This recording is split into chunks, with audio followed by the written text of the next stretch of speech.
ನಮಸ್ಕಾರ ಸ್ನೇಹಿತರೆ, ಸುಸ್ವಾದ ಪಾಕಶಾಲೆಗೆ ನಿಮ್ಮೆಲ್ರಿಗೂ ಸ್ವಾಗತ. ನಾನಿವತ್ತು ನಿಮಗೆ ಈ ಈ ಸಂಕ್ರಾಂತಿ ಹಬ್ಬದ ಟೈಮಲ್ಲಿ ಅವರೆಕಾಯಿ ತುಂಬ ಸಿಗುತ್ತೆ. ಈ ಟೈಮಲ್ಲಿ ನಾವು ಅವರೆಕಾಯಿಂದ ತುಂಬ ಮಾಡ್ಕೊಂಡು ತಿಂತೀವಿ ರೆಸಿಪೀಸ್ನ. ಅದೇ ಥರನೇ ನಾನು ಅವರೆಕಾಳಲ್ಲಿ ಒಂದು ಉಂಡೆನ ಮಾಡಿ ತೋರಿಸ್ತಾ ಇದ್ದೀನಿ. ಈ ಅವರೆಕಾಳು ಉಂಡೆನ ಮಾಡೋಕ್ಕೆ ಬೇಕಾಗಿರ್ತಕ್ಕಂಥ ಪದಾರ್ಥಗಳೇನೇನು ಅಂತ ಹೇಳಿ ಮೊದಲಿಗೆ ನೋಡ್ಕೊಳ್ಳೋಣ. ಮೊದಲು ನಾನಿಲ್ಲಿ ಒಂದು 6ರಿಂದ 7 ಚಮಚ ಎಣ್ಣೆನ ಇಟ್ಕೊಂಡಿದ್ದೀನಿ. 1 ಚಮಚ ಸಾಸಿವೆ, 1 ಚಮಚ ಜೀರಿಗೆ, 1 ಚಮಚ ಕಡಲೆಬೇಳೆ, 1 ಚಮಚ ಉದ್ದಿನಬೇಳೆ, ಮತ್ತು ನಾನಿಲ್ಲಿ 7ರಿಂದ 8 ಹಸಿ ಮೆಣಸಿನ್ಕಾಯಿನ ಉದ್ದುದ್ದಕ್ಕೆ ಕಟ್ ಮಾಡಿ ಇಟ್ಕೊಂಡಿದ್ದೀನಿ. ಮತ್ತು ಸ್ವಲ್ಪ ಇಂಗು, ಸ್ವಲ್ಪ ಕರಿಬೇವಿನ ಸೊಪ್ಪು, ಸ್ವಲ್ಪ ಅರಿಶಿನ, ಮತ್ತೆ ನಾನಿಲ್ಲಿ ಸ್ವಲ್ಪ ಬೆಣ್ಣೆನ ಇಟ್ಕೊಂಡಿದ್ದೀನಿ. ಈ ಬೆಣ್ಣೆ ಯಾಕೆ ಇಟ್ಕೊಂಡಿದ್ದೀನಿ ಅಂತ ನಾನು ಮುಂದೆ ಹೇಳ್ತೀನಿ. ಇಲ್ಲಿ ಮತ್ತೆ ರುಚಿಗೆ ತಕ್ಕಷ್ಟು ಉಪ್ಪು, ಅರ್ಧ ನಿಂಬೆ ಹಣ್ಣು, ಮತ್ತೆ ನಾನಿಲ್ಲಿ ಮೆಣಸು ಪುಡಿನ ಇಟ್ಕೊಂಡಿದ್ದೀನಿ. 1 ಚಮಚ ಮೆಣಸು ಪುಡಿ, ಮತ್ತೆ ಸ್ವಲ್ಪ ತೆಂಗಿನಕಾಯಿ ತುರಿ, ಸ್ವಲ್ಪ ಕೊತ್ತಂಬರಿ ಸೊಪ್ಪು, ಮತ್ತೆ ಇಲ್ಲಿ ನಾನು ಈ ಲೋಟನ ಅಳತೆ ಲೋಟವಾಗಿ ಯೂಸ್ ಮಾಡ್ತಾ ಇದ್ದೀನಿ. ಈ 1 ಲೋಟದಲ್ಲಿ ನಾನು ಅವರೆಕಾಳನ್ನ ಬೇಯಿಸ್ಕೊಂಡು ಇಟ್ಕೊಂಡಿದ್ದೀನಿ. ಇದು ಬೇಯಿಸ್ಕೊಂಡಿರುವಂತಹ ಅವರೆಕಾಳು. ಮತ್ತು ನಾನಿಲ್ಲಿ ಅದೇ ಲೋಟದಲ್ಲಿ ತೊಳೆದಕ್ಕಿ ತರಿನ ಇಟ್ಕೊಂಡಿದ್ದೀನಿ. ಅಂದರೆ ಅಕ್ಕಿ ತರಿ, ಅಂಗಡಿಲಿ ಅಕ್ಕಿ ತರಿ ಸಿಗುತ್ತೆ ನಿಮಗೆ. ಮನೆಯಲ್ಲೇ ಮಾಡ್ಕೊಳ್ಳೋದಾದರೆ ಅಕ್ಕಿನ ತೊಳೆದು ಆರಿಸಿ ಅದನ್ನು ಫ್ರೈ ಮಾಡಿಬಿಟ್ಟು, ಅಂದರೆ ಹುರ್ಕೊಂಬಿಟ್ಟು ಪುಡಿ ಮಾಡಿರೋವಂಥದ್ದು ಅಕ್ಕಿ ತರಿ. ಅಂಗಡಿಲೂ ಸಿಗುತ್ತೆ ನಿಮಗೆ ಅಕ್ಕಿ ತರಿ. ಆ ಅಕ್ಕಿ ತರಿನ ಈ ಲೋಟದಲ್ಲಿ 1 ಲೋಟ ಇಟ್ಕೊಂಡಿದ್ದೀನಿ. ಇಷ್ಟೇ ಪದಾರ್ಥಗಳು ಬೇಕಾಗಿರೋದು. ಹಾಗಾದರೆ ಇದನ್ನ ಮಾಡೋದು ಹೇಗೆ ಅಂತ ಹೇಳಿ ನೋಡೋಣ ಬನ್ನಿ. ಮೊದಲಿಗೆ ನಾನು ಇಲ್ಲಿ ಎಣ್ಣೆನ ಹಾಕ್ಕೊಂಡು ಎಣ್ಣೆನ ಚೆನ್ನಾಗಿ ಕಾಯಿಸ್ಕೊತೀನಿ. ನೋಡಿ ಸ್ನೇಹಿತರೆ, ಇಲ್ಲಿ ಎಣ್ಣೆ ಕಾದಿದೆ. ಈ ಕಾದಿರೋ ಎಣ್ಣೆಗೆ ನಾನು ಸಾಸಿವೆನ ಹಾಕೋತಾ ಇದ್ದೀನಿ. ಸಾಸಿವೆ ಹೀಗೆ ಸಿಡಿದ ಮೇಲೆ ಇದಕ್ಕೇನೆ ಸ್ವಲ್ಪ ಇಂಗನ್ನು ಹಾಕೋತಾ ಇದ್ದೀನಿ. ಆಮೇಲೆ ಜೀರಿಗೆ, ಕಡಲೆಬೇಳೆ, ಉದ್ದಿನಬೇಳೆ ಹಾಕ್ಕೊಂಡು ಒಂದ್ಸಲ ಫ್ರೈ ಮಾಡ್ಕೋಬೇಕು.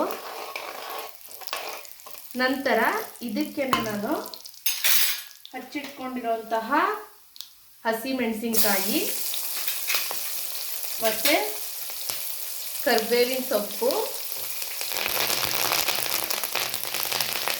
ಹಾಗೆ ಅರಿಶಿನ ಇಷ್ಟನ್ನು ಹಾಕ್ಕೊಂಡು ಆ ಹಸಿ ಮೆಣಸಿನ್ಕಾಯಿದು ಘಾಟ್ ಸ್ವಲ್ಪ ಹೋಗೋವರೆಗೆ ಇದನ್ನು ಫ್ರೈ ಮಾಡ್ಕೋಬೇಕು. ಹೀಗೆ ಫ್ರೈ ಮಾಡಿಕೊಂಡು ಆದಮೇಲೆ ಇದಕ್ಕೇನೆ ನಾನಿವಾಗ ಆಗಲೇ ಬೇಯಿಸ್ಕೊಂಡಿಟ್ಕೊಂಡಿರೋಂತಹ ಕಾಳನ್ನ ಹಾಕ್ಕೋತಾ ಇದ್ದೀನಿ. ಕಾಳನ್ನ ಹಾಕ್ಕೊಂಡು ಒಂದ್ಸಲ ಚೆನ್ನಾಗಿ ಕೂಡಿಸ್ಕೋಬೇಕು. ಹೀಗೆ ಕೂಡಿಸ್ಕೊಂಡು ಆದಮೇಲೆ ಇದಕ್ಕೇನೆ ನಾನು ನೀರನ್ನು ಹಾಕ್ಕೋತಾ ಇದ್ದೀನಿ. ನೀರು ನಾನು ಏನು ಈ ಲೋಟ ತಗೊಂಡಿದ್ದೀನಿ, ಇದರಲ್ಲಿ ನಾನು 1 ಲೋಟ ಅಕ್ಕಿ ತರಿನ ತಗೊಂಡಿದ್ದೀನಿ. ಇದೇ ಲೋಟದಲ್ಲಿ ನಾನು 2.5 ಲೋಟ ಅಷ್ಟು ನೀರನ್ನ ಹಾಕ್ಕೋತಾ ಇದ್ದೀನಿ. ಹೀಗೆ ನೀರನ್ನ ಹಾಕ್ಕೊಂಡು ಇದಕ್ಕೇನೆ ರುಚಿಗೆ ತಕ್ಕಷ್ಟು ಉಪ್ಪನ್ನ ಹಾಕ್ಕೋಬೇಕು. ಅದಾದಮೇಲೆ ಇದಕ್ಕೆ ತುಂಬ ಟೇಸ್ಟ್ ಕೊಡೋ ಅಂಥದ್ದು ಈ ಮೆಣಸು ಪುಡಿ. ಈ ಕಾಳು ಮೆಣಸು ಬರುತ್ತಲ್ಲ, ಆ ಕಾಳು ಮೆಣಸನ್ನ ಪುಡಿ ಮಾಡಿ ಇಟ್ಕೊಂಡಿದ್ದೀನಿ. ಆ ಮೆಣಸು ಪುಡಿನ ಹೀಗೆ ಹಾಕ್ಕೊಂಡು ಇದಕ್ಕೇನೆ ನಾವು ತೆಂಗಿನ ತುರಿನೂ ಹಾಕ್ಕೊಂಡು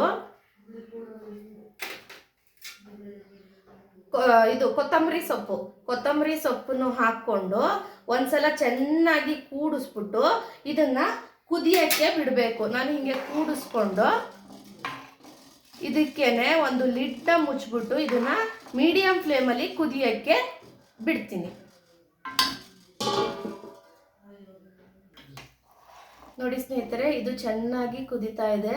ಇದಕ್ಕೇನೆ ನಾವೀಗ ಅಕ್ಕಿ ತರಿನ ಹಾಕೊಳ್ಳೋಣ. ಈ ಅಕ್ಕಿ ತರಿನ ನಾನು ಹುರಿದು ಇಟ್ಕೊಂಡಿದ್ದೀನಿ. ಚೆನ್ನಾಗಿ ಹುರ್ಕೋಬೇಕು. ನೀವು ಬನ್ಸಿ ರವೆನ ಹುರಿತೀರಲ್ಲ, ಅದಕ್ಕಿಂತ ಜಾಸ್ತಿ ಹುರಿಬೇಕು. ಬನ್ಸಿ ರವೆ ಆದರೆ ಮೊದಲೇ ಹುರಿದು ಮಾಡೋವಂಥದ್ದು ರವೆ ಅದು, ಅದರಿಂದ ಅದನ್ನು ಜಾಸ್ತಿ ಹುರಿಬೇಕಾಗಿಲ್ಲ. ಬಟ್ ಇದು ಅಕ್ಕಿ ತರಿನ ನೀವು ಚೆನ್ನಾಗಿ ಹುರ್ಕೋಬೇಕು. ಆ ಹುರ್ಕೊಂಡಿರೋಂತಹ ರವೆನ ನಾನು ಇದಕ್ಕೆ ಅಕ್ಕಿ ತರಿನ ಇದಕ್ಕೆ ಹಾಕೋತಾ ಇದ್ದೀನಿ. ನೀವು ಹಿಂಗೆ ಹಾಕ್ಕೊಂಡು ಕೂಡಿಸ್ಕೋಬೇಕು, ಇಲ್ಲಾಂದರೆ ಗಂಟಾಗ್ಬಿಡುತ್ತೆ.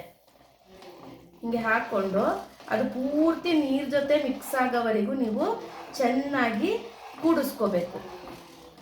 ಹೀಗೆ ನೀವು ಹಾಕೋಬೇಕಾದ್ರೆ ಲೋ ಫ್ಲೇಮಲ್ಲಿ ಇಟ್ಕೊಳ್ಳಿ. ಹೈ ಫ್ಲೇಮಲ್ಲಿ ಇಟ್ಕೊಂಡ್ರೆ ಅದು ಬೇಗ ಗಟ್ಟಿ ಆಗಿಬಿಡುತ್ತೆ. ಇದಕ್ಕೆ ಸ್ವಲ್ಪ ನೀವು ನೀರನ್ನ ಜಾಸ್ತಿ ಹಾಕೋಬೇಕು. ಬನ್ಸಿ ರವೆಗೆ ಹಾಕೊಳ್ಳೋದಕ್ಕಿಂತ ಜಾಸ್ತಿ ನೀರನ್ನು ಹಾಕ್ಕೋಬೇಕು. ಹೀಗೆ ಕೂಡಿಸ್ಕೊಂಡು ನಾನು ಒಂದು ಲಿಡ್ನ ಮುಚ್ಚಿ ಅದನ್ನು ರವೆನ ಬೇಯಕ್ಕೆ ಬಿಡ್ತೀನಿ.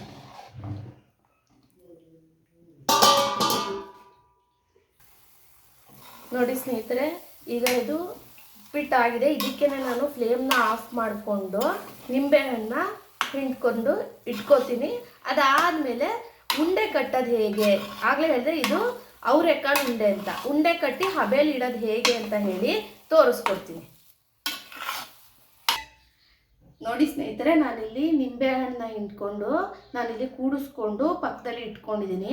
ಮತ್ತು ಇಲ್ಲಿ ನಾನು ಒಂದು ಇಡ್ಲಿ ಪಾತ್ರೆನ ತೊಗೊಂಡಿದ್ದೀನಿ. ಈ ಇಡ್ಲಿ ಪಾತ್ರೆ ಒಳಗೆ ನೀರನ್ನು ಹಾಕ್ಕೊಂಡು ಹುಣಸೆ ಹಣ್ಣನ್ನ ಹಾಕ್ಕೊಂಡಿದ್ದೀನಿ. ನೀವು ನೀರು ಹುಣಸೆ ಹಣ್ಣು ಅಡಿಗೆ ಹಾಕಲಿಲ್ಲ ಅಂದರೆ ಪಾತ್ರೆ ಹಾಳಾಗುತ್ತೆ. ಅದರಿಂದ ಅಡಿಗೆ ನೀವು ನೀರು ಮತ್ತು ಹುಣಸೆ ಹಣ್ಣನ್ನ ಹಾಕಿ, ನಿಮ್ಮ ಹತ್ರ ತಟ್ಟೆಗಳಿದ್ದರೆ ಆ ತಟ್ಟೆಗಳಿಡ್ಬೋದು. ಇದಕ್ಕೆ ಸೂಟಾಗುವಂಥ ತಟ್ಟೆಗಳಿಗೆ ಕೊಟ್ಟಿರ್ತಾರಲ್ಲ ಅದನ್ನ ಇಡ್ಬೋದು.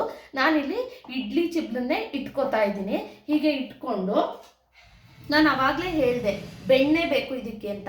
ಯಾಕೆ ಬೆಣ್ಣೆ ಬೇಕು ಅಂತಂದರೆ, ನೀವು ಇದನ್ನು ಸ್ವಲ್ಪ ಹೀಗೆ ತಗೊಂಡು ಕೈಗೆ ಅದನ್ನು ಹೀಗೆ ಮಾಡಿಕೊಂಡು ಕೈ ಪೂರ್ತಿ ಮಾಡ್ಕೋಬೇಕು. ಹೀಗೆ ಅದು ನೀವು ಇದನ್ನು ಹಾಕ್ಕೊಂಡು ಹೀಗೆ ಬೆಣ್ಣೆ ಹಾಕ್ಕೊಂಡು ಉಂಡೆ ಕಟ್ಟಿದ್ರೆ ಆ ಟೇಸ್ಟು ತುಂಬ ಚೆನ್ನಾಗಿರುತ್ತೆ. ಮೇಲ್ಗಡೆ ಪೋರ್ಷನಲ್ಲಿ ಬೆಣ್ಣೆ ಇರುತ್ತೆ, ತಿನ್ನಕ್ಕೆ ಅದ್ರ ಘಮ, ಅದ್ರ ಟೇಸ್ಟು ತುಂಬ ಚೆನ್ನಾಗಿ ಬರುತ್ತೆ. ಹೀಗೆ ನೀವು ಇದನ್ನು ತಗೊಂಡು ಹೀಗೆ ಹಾಕ್ಕೊಂಡು ನೀವು ಯಾವ ಶೇಪಲ್ಲಾದ್ರೂ ಇದನ್ನ ಮಾಡ್ಕೋಬೋದು. ನೀವು ಬೇಕಾದರೆ ರೌಂಡ್ ಶೇಪಲ್ಲಿ ಮಾಡಿ ಇಟ್ಕೋಬೋದು, ಇಲ್ಲ ಅಂದರೆ ತಟ್ಟುಬಿಟ್ಟು ಇಟ್ಕೋಬೋದು. ಈ ರೀತಿ ಮಾಡಿ ಅದನ್ನು ಹೀಗೆ ಒಂದೊಂದಕ್ಕೆ ಇಡ್ತೀನಿ. ಹೀಗೆ ಇಟ್ಕೊಂಡು ನೀವು ಒಂದು 10 ನಿಮಿಷ ಮೀಡಿಯಮ್ ಫ್ಲೇಮಲ್ಲಿ ಅದನ್ನು ಬೇಯಿಸ್ಕೋಬೇಕು. ಹಬೆಯಲ್ಲಿ ಬೇಯಿಸ್ಕೊಳ್ಳೋದು. ಹೀಗೆ ನೋಡಿ, ಈ ಥರ ತಟ್ಟು ಬೇಕಾದರೂ ನೀವು ಇಟ್ಕೋಬೋದು. ಈ ರೀತಿ ತಟ್ಟಿ ಇಟ್ಕೋತೀನಿ. ಹೀಗೆ ಇಲ್ಲಿ ಏನು ಮಾಡ್ಕೊಂಡಿದ್ದೀವಿ ಉಪ್ಪಿಟ್ಟು ಅಷ್ಟನ್ನು ಕೂಡ ಹೀಗೆ ಇಟ್ಕೊಂಡು ಮೀಡಿಯಮ್ ಫ್ಲೇಮ್ ಮಾಡಿಕೊಂಡು 10 ನಿಮಿಷ ನೀವು ಅದನ್ನು ಬೇಯಿಸ್ಕೋಬೇಕು. ನೋಡಿ ಸ್ನೇಹಿತರೆ, ನಾನು ಇದನ್ನ 10 ನಿಮಿಷ ಹಬೆಯಲ್ಲಿಟ್ಟು ಬೇಯಿಸ್ಕೊಂಡಿದ್ದೀನಿ. ಈಗ 10 ನಿಮಿಷ ಆಗಿದೆ. ಇದನ್ನು ಆಫ್ ಮಾಡಿಕೊಂಡು ನಾನು ಸರ್ವಿಂಗ್ ಪ್ಲೇಟ್ಗೆ ಹಾಕ್ಕೋತೀನಿ.